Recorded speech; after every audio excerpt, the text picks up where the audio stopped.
السلام علیکم ناظرین۔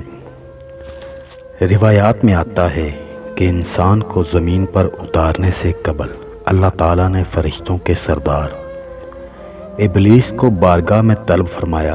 ابلیس جنات میں سے تھا اور آگ سے پیدا کیا گیا تھا اور اللہ کے نہایت برگزیدہ فرشتوں میں شمار ہوتا تھا۔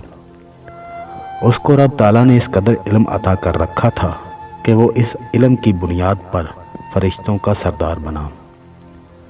ابلیس کو حکم دیا گیا کہ فرشتوں کی ایک جماعت کے ساتھ زمین پر اترو اور جنات جو زمین پر فساد اور لڑائی جھگڑوں میں مشغول ہیں انہیں ویران جزائر اور پہاڑی غاروں میں قید کر دیا جائے، جو ایک خاص مقررہ وقت تک وہاں قید رہیں گے۔ ابلیس بارگاہ الہی سے حکم لے کر فرشتوں کی ایک جماعت کے ساتھ زمین پر اترا اور جنات کو نہایت قلیل وقت میں مختلف ویران جزائر اور پہاڑی غاروں اور ویرانوں میں قید کر دیا گیا، جو ایک روایت کے مطابق حضرت سلیمان علیہ السلام کے دور تک قید میں رہے اور پھر مشیت الہی کے تحت انہیں آزادی ملی اور وہ دنیا میں چلنے پھرنے لگے۔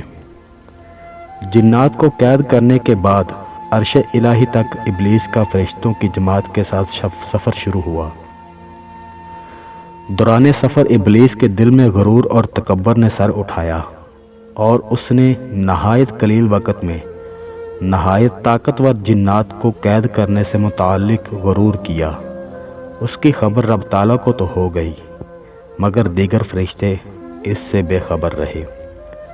روایات میں آتا ہے کہ یہ پہلا موقع تھا جب ابلیس نے غرور کیا، جبکہ اللہ تعالیٰ نے اس کے غرور کو تشت ازبام کرنے کے لیے آدم کے سامنے سجدہ کرنے کا حکم دیا، تو ابلیس نے انکار کر دیا کیونکہ جنات کو قید کرنے کے بعد اس کے دل میں غرور اور تکبر آ چکا تھا۔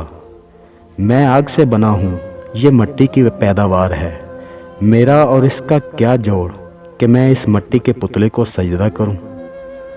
حکم تعالیٰ سے انکار پر ابلیس کو راندہ درگاہ کرتے ہوئے شیطان ٹھہرایا دیا گیا۔ حضرت سلیمان علیہ السلام کے دور میں مشیت عزتی اور مقررہ وقت پورا ہو چکا تھا، جس کے بعد جنات قید سے نکل کر دوبارہ زمین پر فساد برپا کرنے لگے۔ حضرت سلیمان علیہ السلام کے معجزات میں سے ایک معجزہ یہ بھی ہے کہ آپ شیاطین جنات کو قابو کر لیتے اور انہیں سزا کے طور پر دوبارہ قید میں ڈال دیتے۔ جنات کے وجود کا ذکر قرآن کریم میں بھی ہوا ہے اور ایک پوری سورہ جن کے نام سے موجود ہے۔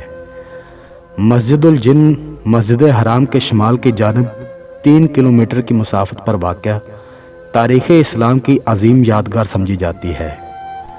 کتب تاریخ میں اس کی شہرت کے اور بھی کئی واقعات ملتے ہیں، تاہم اس کی سب سے بڑی وجہ شہرت یہاں پر نبی اکرم صلی اللہ علیہ وسلم کے ہاتھ پر جنات کی ایک جماعت کا قبول اسلام کا واقعہ ہے۔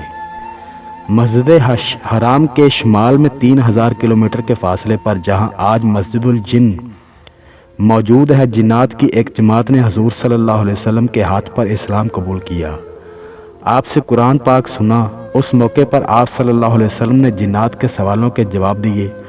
مستند تاریخی مصادر اور کتب سیر سے معلوم ہوتا ہے کہ ایک بار آپ جلیل القدر صحابی عبداللہ بن مسعود رضی اللہ تعالی عنہ کو ہمراہ لیے رات کے وقت اس جگہ پہنچے۔ آپ نے عبداللہ بن مسعود رضی اللہ تعالی عنہ کو ایک خاص مقام سے آگے بڑھنے سے منع فرمایا تاکہ کہیں جنات انہیں نقصان نہ پہنچا دے۔ پھر آپ کی ملاقات جنات کے ایک گروہ سے ہوئی جنہوں نے اسلام قبول کیا اور آپ سے اسلامی تعلیمات حاصل کرنے کے بعد واپس چلے گئے۔ قرآن پاک کی سورۃ جن میں وہی اس واقعے کی تناظر میں نازل ہوئی۔ بعد ازاں اسی مناسبت سے وہاں ایک وسیع و عریض مسجد تعمیر کی گئی جسے مسجد الجن کا نام دیا گیا۔ مشہور زمانہ کے ساتھ مسجد کی تعمیر و مرمت کے دوران اس کے ڈیزائن بدلتے رہے، مگر اس کے قیام کا واقعہ آج تک مسلمانوں کے دلوں میں تازہ ہے۔ جنات کیسے انسانی جسم پر حاوی ہوتے ہیں، یہ ایک ایسا سوال ہے جو عام آدمی نہیں جانتا۔ انسان جب نیکی سے غافل ہو کر برائی کی جانب راغب ہوتا ہے